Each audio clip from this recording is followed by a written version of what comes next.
Hello and welcome to Cracking Culture Change. My name is Ella and today we're going to ask the following questions. Do you have to just suck it up in some sectors? Can you have a culture that fosters well-being as well as productivity? My guest today is Matthew Cameron, founder of Hospro, who guide, inspire and develop the next generation of hospitality professionals. In this episode, Matt is very open about his journey and experience in the industry. I want to make you aware that Matt's story contains references to suicide that some listeners may find distressing. If this is something you're experiencing, help is always available from your GP, Mind, Samaritans and other charities. Matt has chosen to use his story to help others, so I hope you take something of value from this episode. Matt, welcome to the podcast. Thank you for joining us today. Thank you so much for having me. I'm really excited to be here and to be a part of season 2 of your Cracking podcast. Well, you've had a really interesting journey to where you are today. Could you start by sharing a bit of that with us?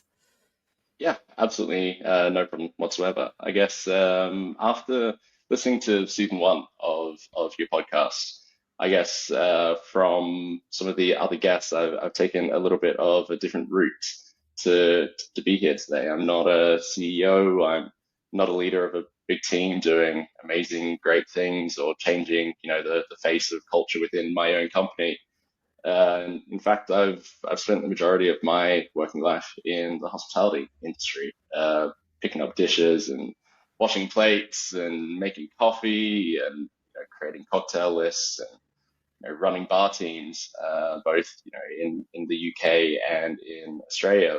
So I guess my journey to build my first business and to now be a consultant started on the second day of 2019. And that was actually the day that I'd planned to end my life. So I guess what makes me unique is that I was once the person that a lot of businesses put systems in place to protect and to optimize, but I very much fell through the cracks. For me to now become the happiness at work guy, we have to go back to a time when I was brutally unhappy, and for a space of time, I'd walk to work, or on my day off, I would detour to underneath a bridge, Dean Bridge here in Edinburgh, where I live, and I'd stand below it, and I would imagine myself at the top of the bridge, and I would imagine myself taking the step off the edge, and imagine myself falling through the air and then hitting the floor, and I would imagine people walking by and wondering if they even notice I was there. How long would it take for anyone to see my body there in the bushes? And over and over, I would play these scenarios over in my head until I became very comfortable with ending my own life. So a couple of days before that January 2nd, when New Year's Eve came about, while everyone was sitting around me at the bar, they were happy and celebrating and looking to welcome in the new year. I was sat there at the end of the bar, drunk and alone, making the decision that I was going to end my life in coming days.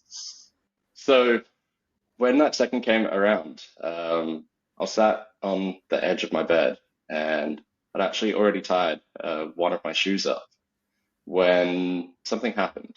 Something stopped me from ever picking up that second shoe, and not exactly a man of faith, but something happened there. Some will call it, a moment of clarity or an awakening. Call it what you will, but ever since that moment, I've been on a journey to better my own life and to seek knowledge and to best prevent situations like mine from ever happening to other people. So I guess the long-winded way to get around to where I am at now kind of makes sense that I'm in this space, but there's also something vital that I haven't shared yet, and that's that at the time there was nothing wrong in my life. There was, no trauma. There were no breakups or deaths in the family. And aside from, small bouts of, mild anxiety in the past, I had no history of ill mental health or major depression. And yet on that day, I still found myself, moments away from ending it all. And to be perfectly honest, I didn't really understand what was happening. I didn't know what was happening to me. I just thought I was weak or I couldn't handle the pressure, which obviously was then making the situation a little bit worse. And, I thought I was doing all of the right things. I'd already asked my workplace to let me work a 4-day work week. I was uncontactable on my days off, done the workplace wellness training. And, the company perks that we were being given was typically drinks, most nights at the bar, which obviously wasn't helping. Um, so I guess the problem here, and it's something that I now talk about a lot with the phrase work-life balance, is that my life side of that balance, it was perfectly fine. It was well supported. It was the work that was making me miserable. And it wasn't one big event that led me there. We'll often, dramatize these things that they require this big trigger to, set everything in motion. But for me, it was a gradual decline over time that just began to snowball. And, I began as that engaged, enthusiastic employee. And, I eventually became that guy sitting at the edge of my bed, moments away from suicide. And, I'm still here today, but I'm no longer a member of that company. I didn't last too long after that, and I left. Um, but yeah, since then, I've been on this journey. I think journey's a really accurate word for my last few years. And I've predominantly been helping hospitality businesses, which is for me an industry that is quite restricted in what it can offer its people when it comes to things like benefits or bonuses or even work-life balance. And it's led me to try to address that problem. Like, what do you give employees and how do you inspire happiness at work when there's, I guess, nothing there to give?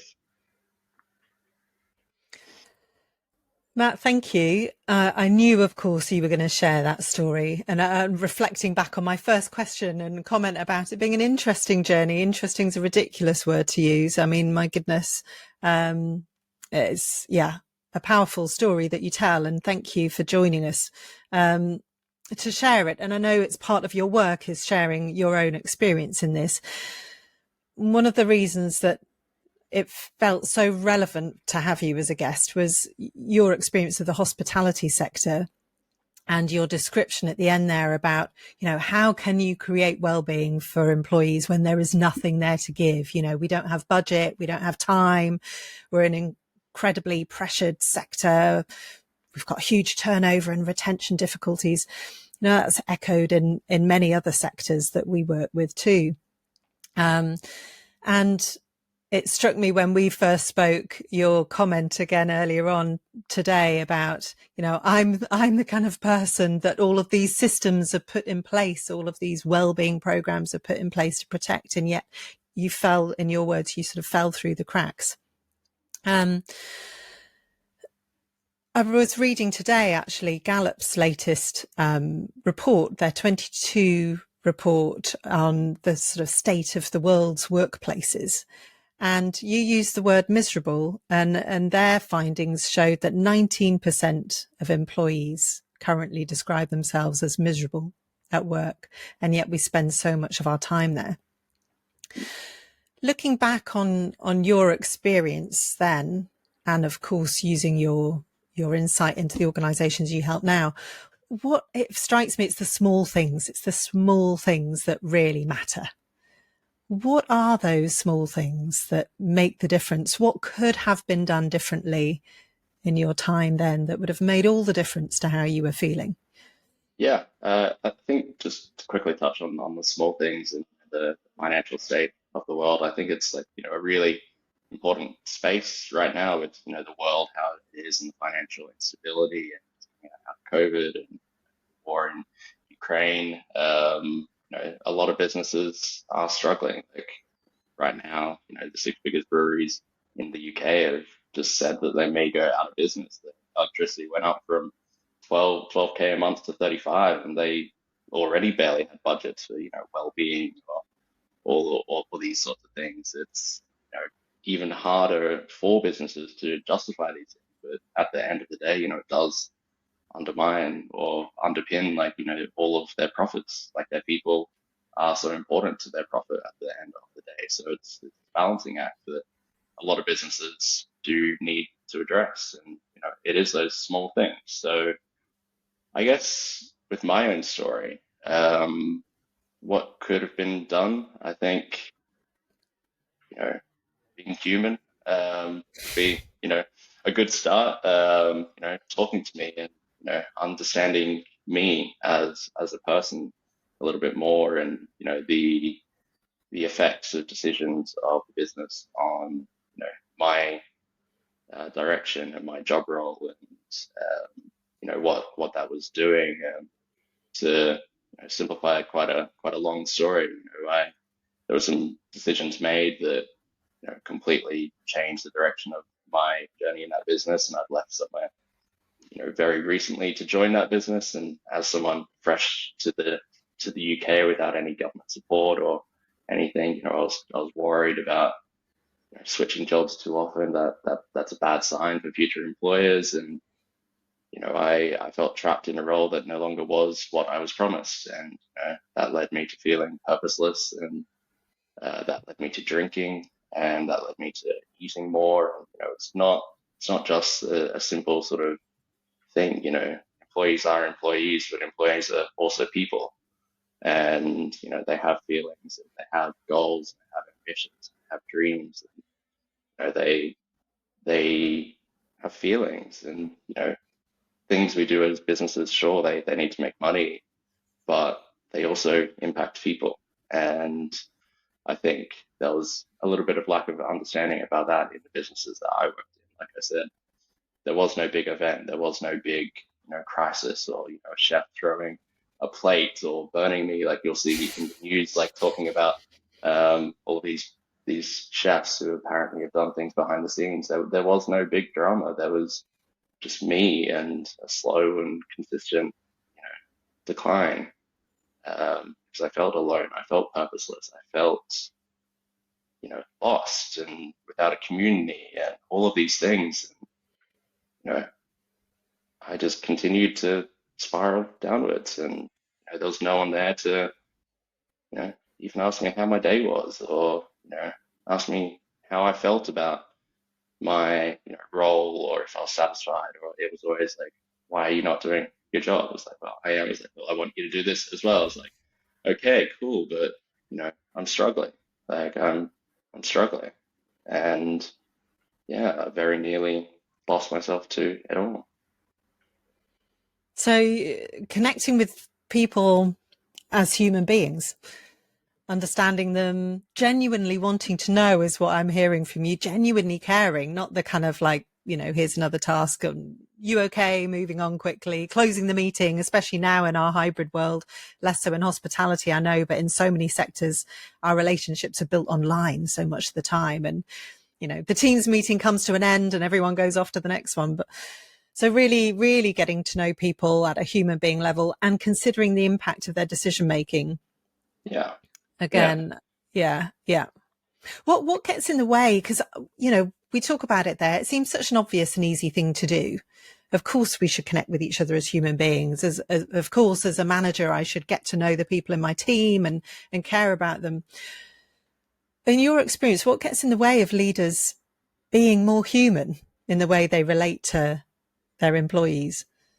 um, I've got a few different thoughts, but let's start with the potentially slightly controversial one. Um, I think this narrative of, well-being and culture and happiness at work being based on what you can give your employees rather than, who you are as a company or who you are as, a person or a leader. I think this often, it's something I've definitely noticed, it can lead to struggling businesses thinking they can't do anything. But then it can also lead to profitable businesses thinking they've ticked the boxes because they're throwing the money at it. And, it stops those leaders from, having those conversations. They're like, I'm doing the things. I'm doing what I thought I should be doing, but it's not working. It's because, looking at things from a checkbox exercise or a spreadsheet is important. Like, don't get me wrong, it is important, but we're talking about people here. And I think this idea that this is a simple science or there's a box that we can fit everyone into or a blanket we can throw over the entire thing. It's not that simple. And I think we need to break it down to its very, simple roots of just understanding people. And that doesn't need to be as, best friends kind of level or, going out for coffee every day. It's just, talking and understanding, who they are. And I guess other ideas of what can get in the way, I think there can be a bit of a disconnection with goals, across companies.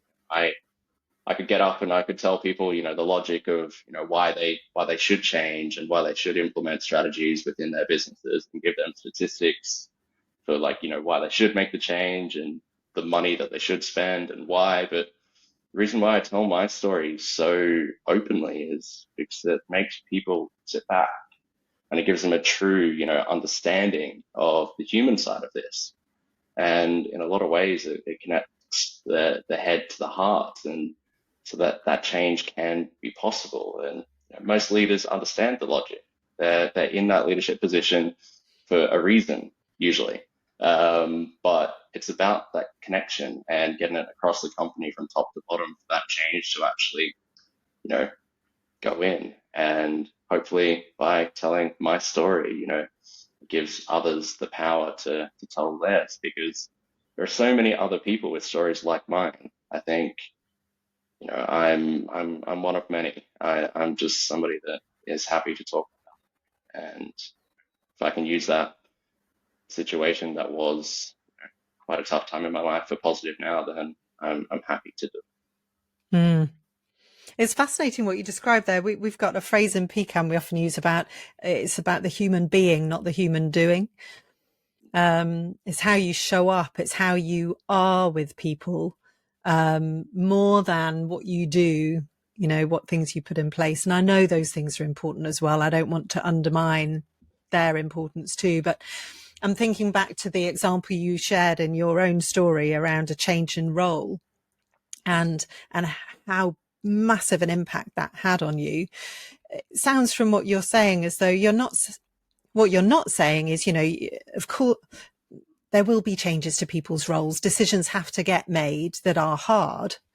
But it's how you relate those decisions to people, how you help them make the connections to the goal where the organization's going, but how you consider the person that's being impacted by that decision and the conversation you have around it when communicating it.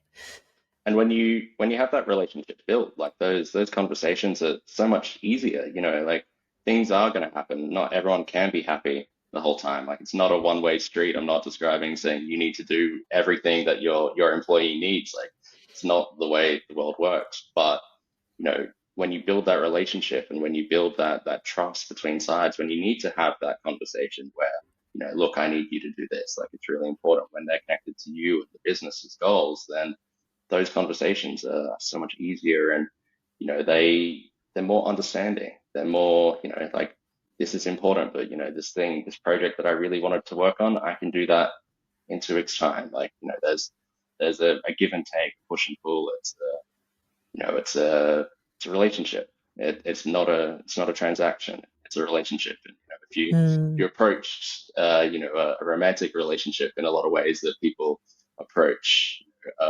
employee-employer relationship, it wouldn't last 2 weeks, would it? It's yeah, just yeah.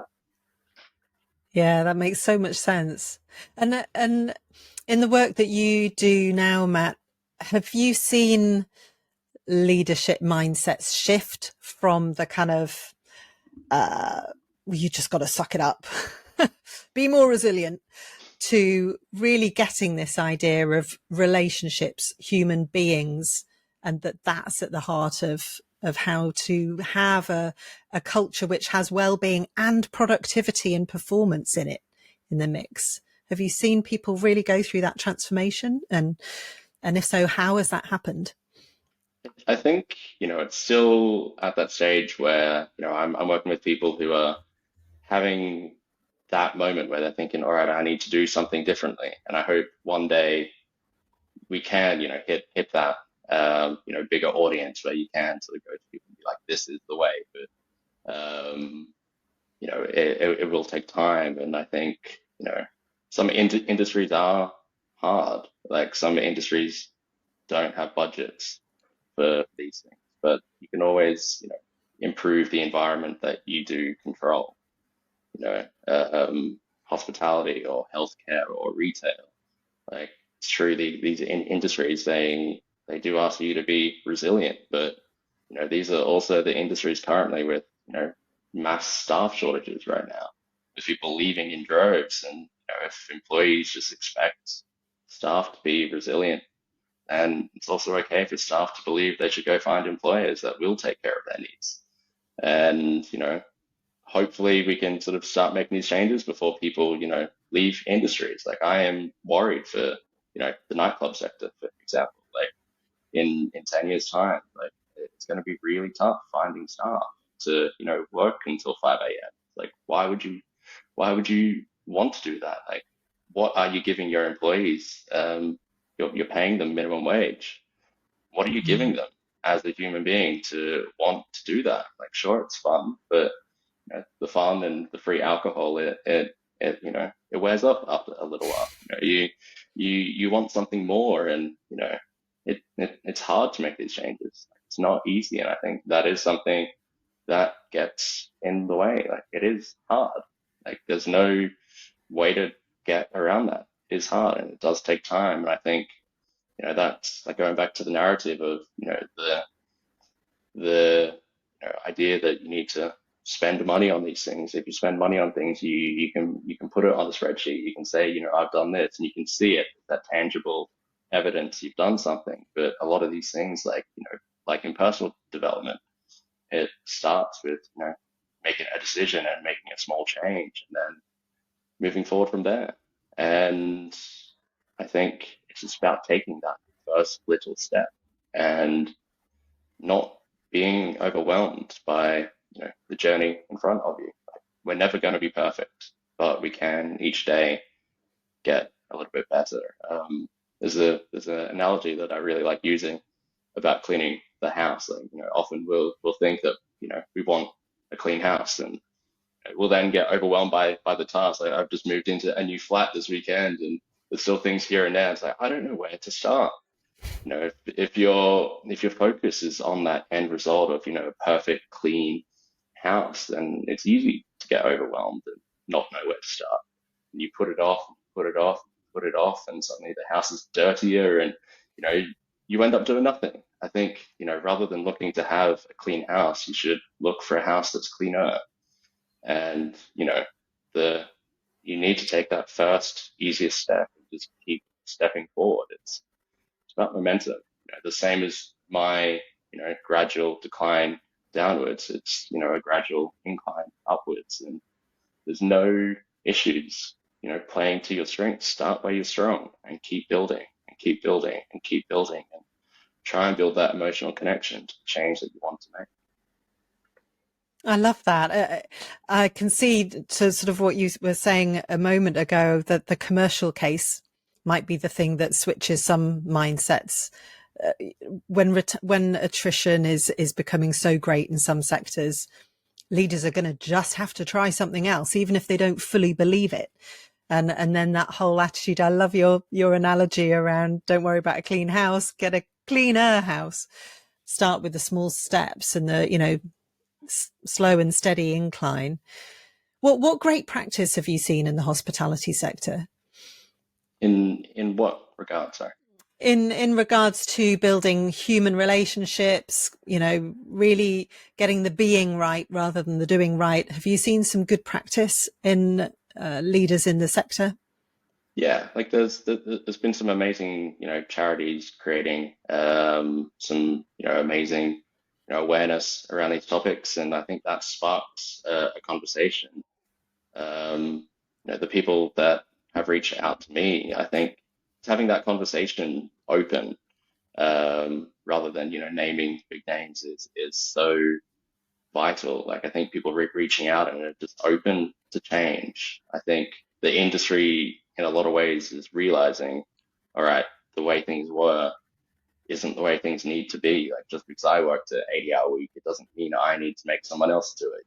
Mm-hmm. It's a cycle of trauma there. It's just because I did it, someone else has to as well. So I think you know rather than focusing on the big key events, I think we've mentioned that a few times already. So not to focus on one person that's done anything in particular well. I think it's right to understand the many people who are just, I guess, in lack of a better term, opening their eyes that something does need to change. I think that's the only way that change is possible, because you know one venue doing it isn't going to stop all of these issues. We need the industry to realize there is a better way, and the industry is never going to be able to pay high wages. It's never going to be able to you know give that quality of life as some other industries. It's slowly though starting to realize that we have a creative, we have a young, we have a really passionate, driven employee base, and how what can we give them if we can't give them money, if we can't give them a 4-day work week, if we can't give them these things that a lot of other sectors talk about, like how do we fulfill them?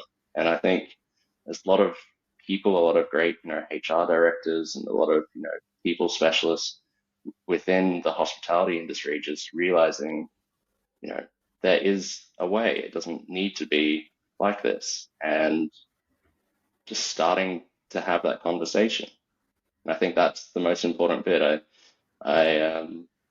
Yeah, it's the small steps. It's the small little things, and it starts with that, I guess, moment at the edge of my bed. It starts with that awakening, that sort of realization that things can be different, and then going out and doing it. That's lovely. And that's something that anyone can do in any organization, the way you put it like that. Just sort of take the blinkers off and ask yourself and those around you, what could we give people? How else could this be? And start to break the cycle of trauma, as you describe it, from almost one generation to the next. That, well, I've worked like this to get to where I am, so this is what I'm going to make the next generation do. It doesn't need to be like that. Yeah, and that happens in lots of industries. Like Yeah. I just say hospitality, but that can happen in anything. I think it's not special in my industry. It can happen with almost any other industry as well. I'd love to know, Matt, in your journey on the steady incline upwards, has there been anyone who has particularly helped you on your way, and how they've been with you, that's inspired your own kind of opening of your eyes, your own awakening, as you described, into this is how it can be?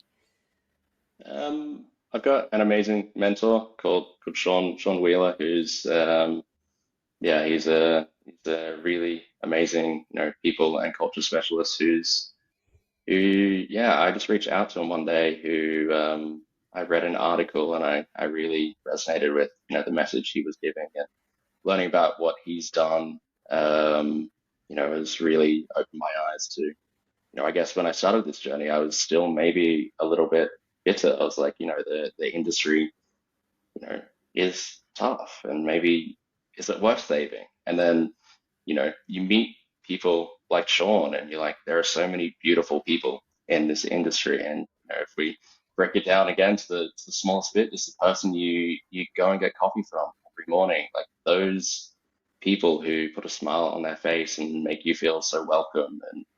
And they're the people that inspire me to keep doing what I'm doing. And if they're happy, and ask them, like, what's your manager doing? It's often the people doing the greatest things are getting the least amount of recognition. They're just going about their day. Um, and then in terms of, I guess, my own development, I'm a consistent learner. So lots of podcasts and books and motivation and motivational podcasts. I'm a sucker for them while I'm at the gym or working out and just learning. Like I think there's a lot of elements in personal development in what I do, and I think there's a lot of similarities between personal development and leadership development. And I think the more I can learn from others and talk to others and understand others, then the better I can be in my role doing what I'm doing now. Mm.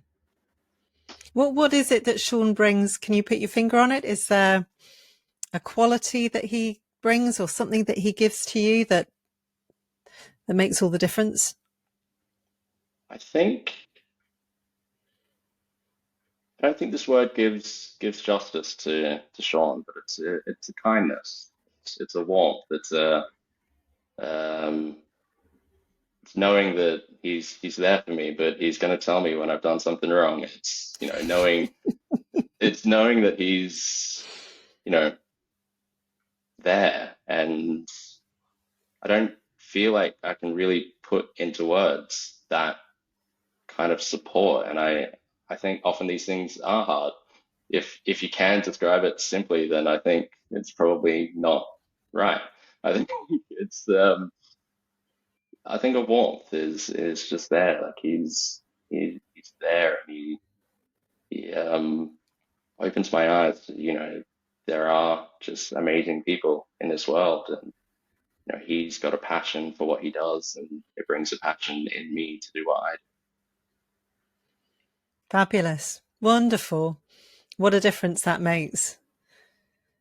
And a final thought, Matt, if you had one tip, so a leader listening to this who's starting their awakening, if you like, recognizing that things can be different in their workplace. They don't have a huge budget. They're under pressure. They're in a fast-paced sector.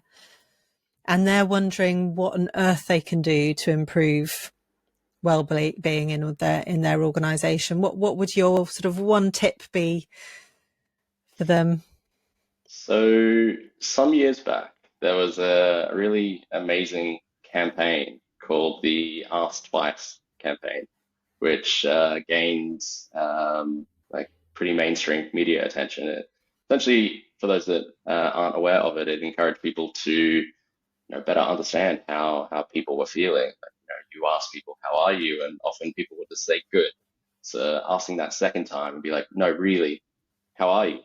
And I think this is really important. I think it's a really great campaign. But if we want to look at, people and culture and our businesses, and what we can ask our people, I'd suggest asking, "Who are you?" You know, it's not about being their best friend. I said that earlier. It's just going back to that notion of understanding your people, not as just employees, but as people. It's knowing what drives them, what their values are, and what motivates them. Because knowledge is power. When we know these things, we can use them to create the environments where they are happy, where they are loyal, and where they are engaged, and where they look to work productively, not just because you expect it, but because they want to be a part of the journey that you've created. And in doing so, the business can achieve its financial and strategic objectives alongside, a happy, motivated, and fulfilled and engaged employee base. Wise words, Matt. Thank you so much. That's a fantastic parting thought and an idea for people to take away. I really appreciate it. And thanks again for being so open. I know it's part of how you work, but I really appreciate it. And it's been lovely having a conversation with you today. Thank you for having me.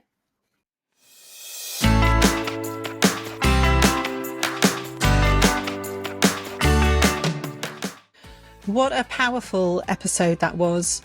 Enormous thanks to Matt for being so generous and so open with his story.